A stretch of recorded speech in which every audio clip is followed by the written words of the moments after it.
ලොක්කොම නිවාඩුවකට පස්සේ කැම්පස් එකට යන්නයි හදන්නේ.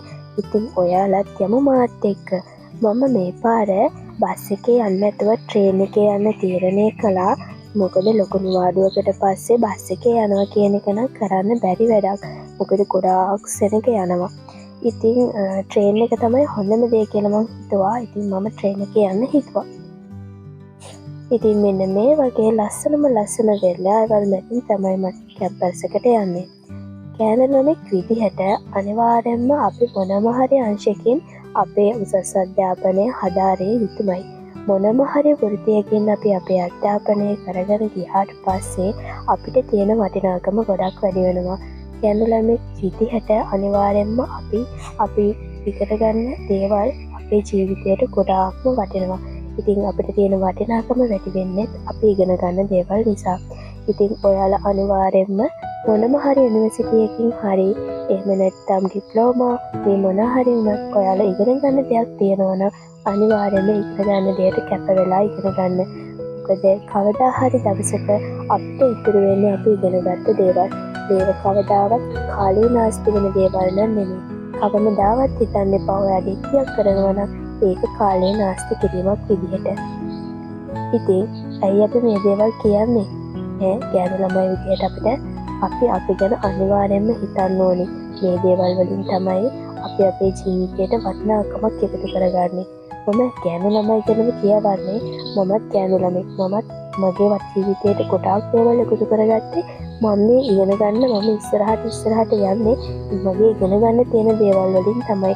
මගේ ජීවිතේට මට ලැබෙලා තියෙන හැම දෙයක්ම වගේ මේ අධ්‍යාපනයත් එක්ක ලැබිලා තියෙන දේවල් කියලා මම විශ්වාස කරනවා. විශ්වාසයේ වගේම අනිවාර්යෙන්ම ඒක එහෙම තමයි වෙලා තියෙන්නේ. ඉතින් ලස්සන වෙලාවල් කැලවල් ඇලවල් දොළවල් ගංගා මේ හැම දෙයක්ම මැදින් මම කැම්පස් එකටයි යන්නේ. ඔන්න දැන් කැම්පස් එක ළඟම ස්ටේෂන් එකකින් අපි බැස්සා. දැන් ඉතින් ටුක් එකක් එනකන් ඉන්න ඕනේ යන්න.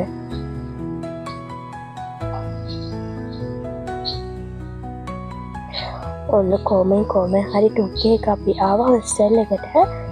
ඔයාලට මේ පේන අපේ හොස්ටල් එකේ පිටිපස්ස කොටස මෙහෙට ආවට ඉතින් ගොඩක් දුකයි මොනා කරන්නද ගෙදර අදාළ එන්න උනාට අපි මෙතෙන්ට ආවේ අපේ අරමුණක් ජය ගන්නනේ.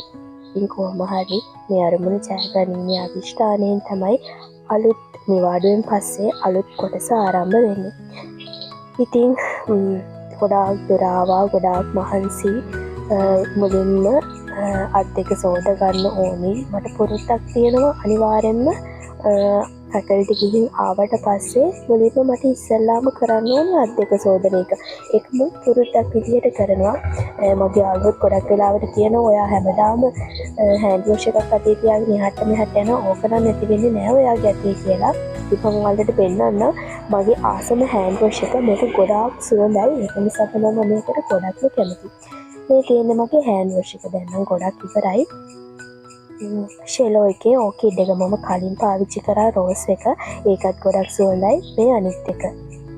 ඇත්තටම මේකෙන් අත් දෙකත් හොඳට පිරිසිදු කරනවා වගේම සුවඳක් තියෙනවා. ඊළඟට මම පාවිච්චි කරනවා ෆේස් වොෂ් එක. මේක මම එකේ රයිස් ෆේස් වොෂ් එක. මූණේ තියෙන කුණු දෝවිලි ඉවත් කරලා ඇත්තටම මූණේ තියෙන බිබිලි වලට පිම්පල්ස් වලට ගොඩාක් හොඳ ෆේස් වොෂ් එකක් තමයි මේක.